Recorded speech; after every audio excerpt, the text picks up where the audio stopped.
ஒரு அடர்ந்த பசுமையான காட்டில் வீரான்னு ஒரு பெரிய சிங்கம் ராஜாவா வாழ்ந்து வந்தது. அதுக்கு பலம் ரொம்ப இருந்தது, ஆனா கோபம் அதை விட அதிகம். ஒரு நாள் காடு முழுக்க உள்ள விலங்குகள் ஆற்றுக்கரையில் தண்ணீர் குடிக்க வந்தாங்க. அத பார்த்த வீரா கோபமா கத்துச்சு, இது ஏன் இடம், எல்லாரும் இங்க இருந்து போங்கன்னு. பயம் பிடிச்சு மான், முயல், பறவைகள் எல்லாம் ஓடி ஒளிஞ்சுக்கிட்டாங்க. காடு அமைதியா சோகமா மாறிடுச்சு. அடுத்த நாள் வீரா தனியாக ஆற்றுக்கு வந்தது. யாரும் இல்லைன்னு நினைச்சு தண்ணீருக்குள்ள இறங்கியது.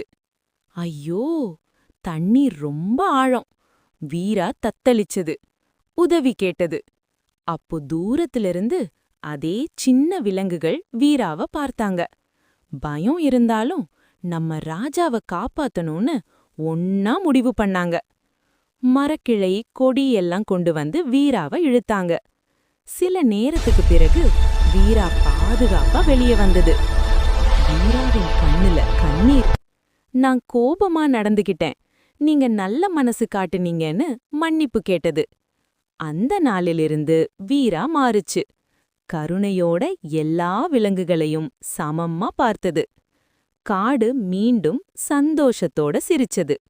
இந்த கதை உங்களுக்கு பிடிச்சிருந்தா லைக் அண்ட் சப்ஸ்கிரைப் பண்ணுங்க.